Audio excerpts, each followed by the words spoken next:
Y hoy en una publicación en Truth Social, el presidente de Estados Unidos, Donald Trump, instó a los iraníes a seguir protestando. Afirmó que la ayuda estaba en camino. Patriotas iraníes, continúen protestando, tómense sus instituciones, guarden los nombres de sus asesinos y abusadores. Ellos pagarán un gran precio. He cancelado todas las reuniones con funcionarios iraníes hasta que cese la muerte sin sentido de manifestantes. La ayuda está en camino.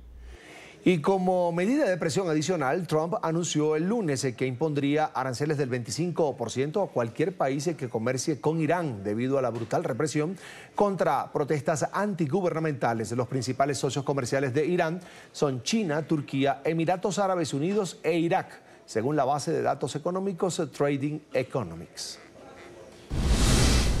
A partir de ahora, cualquier país que haga negocios con la República Islámica de Irán tendrá que pagar un arancel del 25% en cualquiera o todos los negocios que haga con los Estados Unidos de América.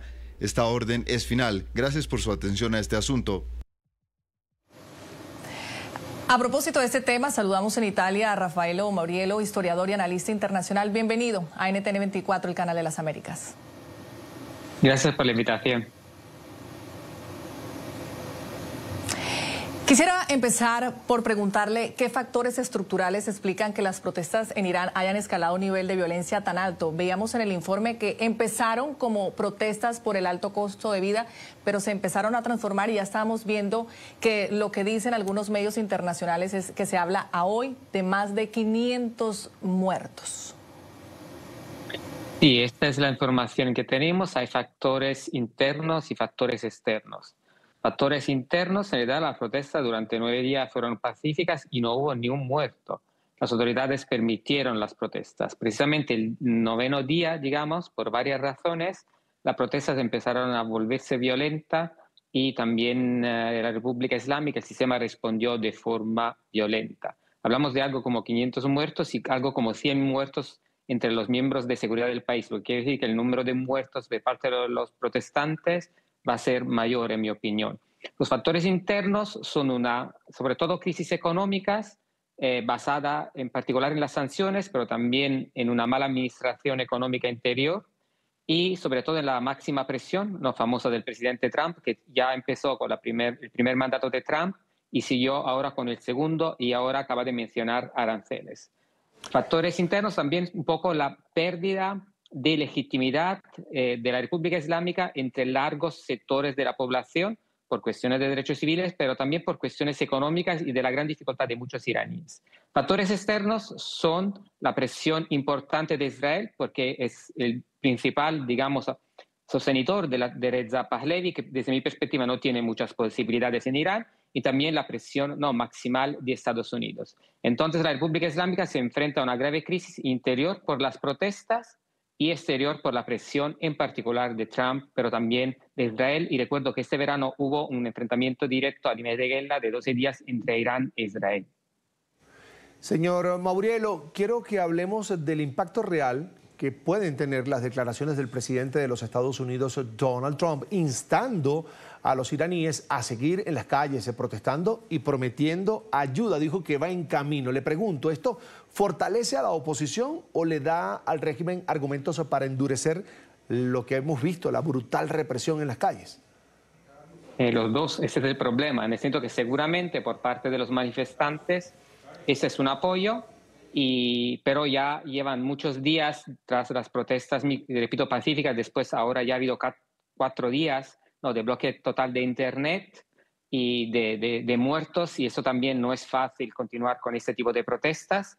Y claro, la represión va a aumentar porque la República Islámica en realidad es todavía bastante instalada en el poder, con importantes sectores de seguridad que tienen gran experiencia de control de protestas, también de grandes números, aunque no hemos visto todavía grandes números, pero sí una gran extensión a nivel nacional de las protestas, pero las más importantes, como siempre, son las de la capital, Teherán, pero también en Mashhad, la segunda ciudad del país.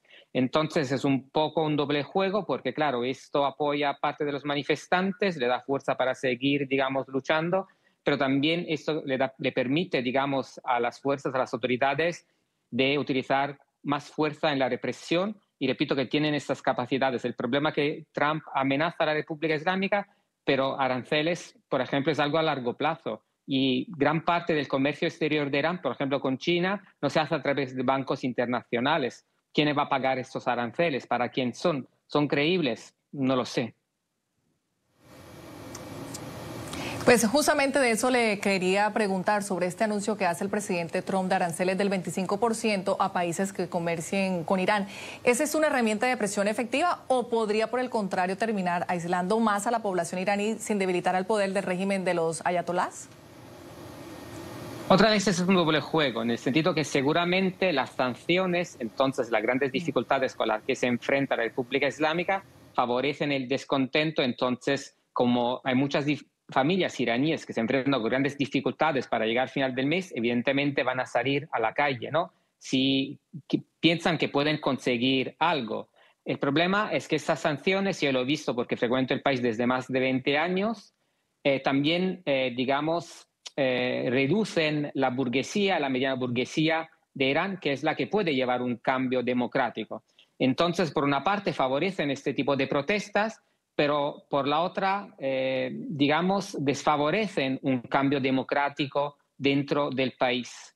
Seguramente son efectivas, pero claro, el problema es lo que se busca, ¿no? Si se busca la caída de la República Islámica, pues después, ¿qué va a salir? Y, repito, si se cuestiona la posición, se va, digamos, deteriorando la situación de la burguesía, pues el resultado no creo que va a ser un cambio democrático, porque Irán no es un país pequeño, 90 millones de habitantes, 3 veces más grande que Francia. Al final, la solución va a salir desde el interior del país. Y la fuerza más importante que hay en el país, más estable, son los guardianes de la revolución, el ejército. Si es eso que se busca, pues es posiblemente lo que se va a conseguir. Pero repito que la República Islámica todavía, desde mi perspectiva, tiene su legitimidad por importantes sectores de la población y tiene la capacidad de quedarse en el país, aunque, claro, con un deterioro de la situación.